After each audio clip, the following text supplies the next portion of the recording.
Welcome to City Explorer. Let's open up the box and see what's inside. First, we have our rulebook, and then underneath that, the station star sheet. After that, we have our board game board itself.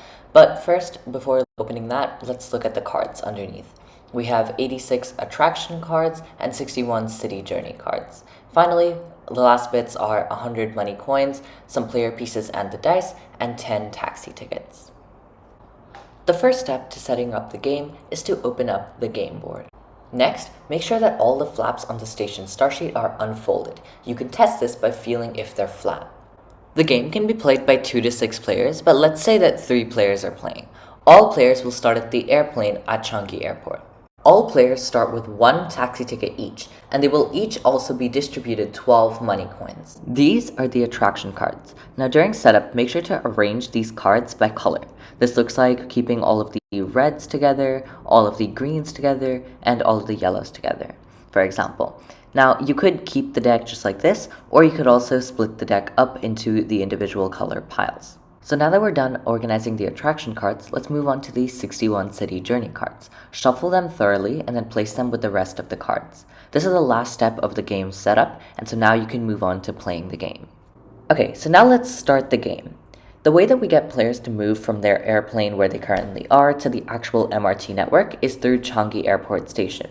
So, players to start the game will go around in a circle rolling the dice, checking if they roll either a 1 or a 6. And when they roll either of these numbers, they'll be allowed to move their player piece from the airplane to Changi Airport Station.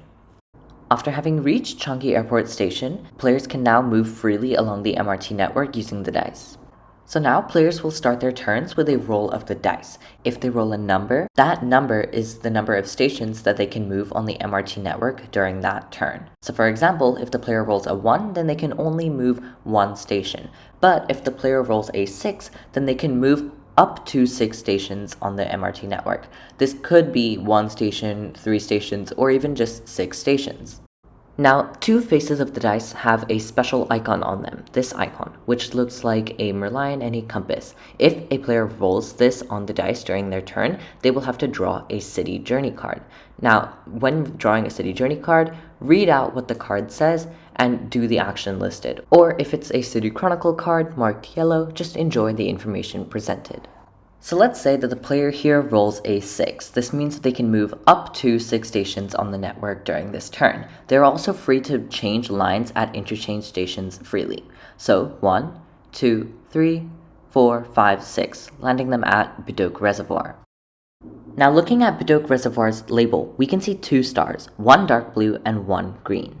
These stars represent attractions, so if we look at the station star sheet, we can see that Bedok Reservoir has a dark blue star, which is an adventure attraction that costs 3, and a green star, nature, for free. Now the player has to decide which of these attractions that he wants to claim, based on how much money he has left, how many cards he already has, and which cards and which categories he needs to cover.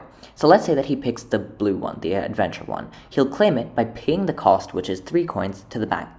Then, to show that the player has claimed this attraction, they'll look through the adventure cards and find the one for Bedok Reservoir, and they'll hold on to it for the rest of the game. The final step is to cross off Bedok Reservoir's adventure attraction on the station star sheet. Make sure to cross off the correct star, as there can be multiple stars of the same color on the station star sheet. The crossed off star indicates that the adventure attraction at Bedok Reservoir is no longer available for other players to claim. However, the green star is still unfolded, which means that Bedok Reservoir's nature attraction is still available for other players to claim. In this way, rolling the dice and moving, players move all around the train network, claiming attractions as they go. The aim of this game is to get 10 attractions from each of the 7 color-coded categories. The first person to do so wins the game.